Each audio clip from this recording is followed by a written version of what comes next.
David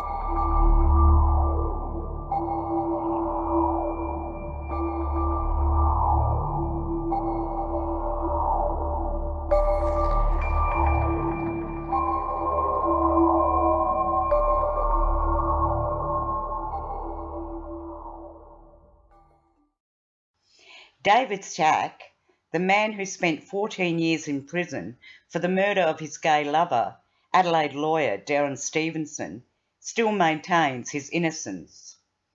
In a bid to help clear his name, Szach approached investigative journalist Debi Marshall, which led to the making of Frozen Lies, a Foxtel original series, following Marshall as she interviews persons of interest and uncovers new clues in the case. Little did she know that her investigation would lead her down a rabbit hole that would reveal high-ranking Adelaide professionals believed to be linked to the infamous family members involved in the abduction, rape and torture of young men across the city during the 70s and 80s. Marshall even managed to secure an interview with Bevan Spencer von Einem, the only member convicted of murder, and for only one victim, 15-year-old Richard Kelvin. Marshall described the meeting as cordial at first, with von Einem happy to have a visitor.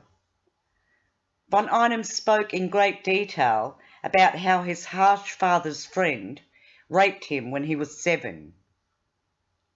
Von Einem continues to insist he is innocent of the murder, as he has for over 35 years.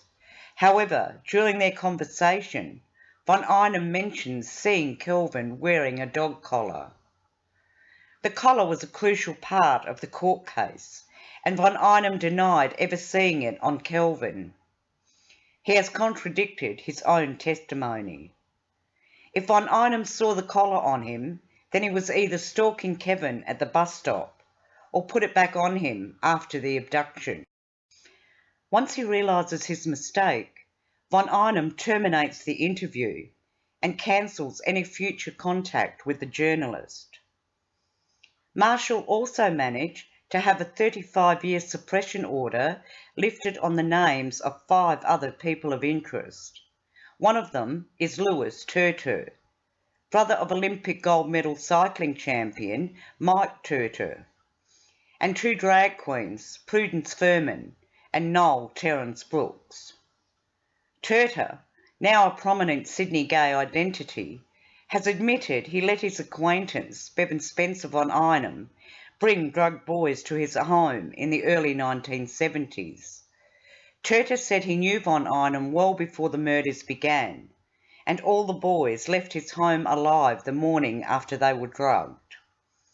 He said von Einem would pick up the boys as they hitchhiked, then bring them to his home. There they would be given a spiked drink and taken inside, where the abuse would begin. Turtur said he was in the car several times when von Einem picked up hitchhiking boys, but couldn't remember much of how it was done, adding, "Half the time I was drugged out anyway, so I didn't really care. I was in my own little world." But during the night, they were raped by von Einem and other men who took turns with them. Turtur has admitted to having sex with 2 of them. When Marshall asks him how they gave consent, he answers, "I don't know. Honestly, I don't know. All I know is they came, he dropped them off at our place, he went home, we let them sleep it off, and they left in the morning. I was a stupid fool, wasn't I?" Marshall also interviews the brother of Trevor Peters, whose diary was discovered after his death in 2010. In it, Peters describes being at the hairdressing salon of Dennis St Dennis, while von Einem was there having his hair dyed. In the diary, Peters says von Einem and St Dennis go into a back room and can be heard giggling and saying, "Oh, how evil. Isn't it just evil?" Curious, Peters goes into the room and sees von Einem showing St Denis pictures of a young blonde man, bound and gagged, laying across the front seat of a car.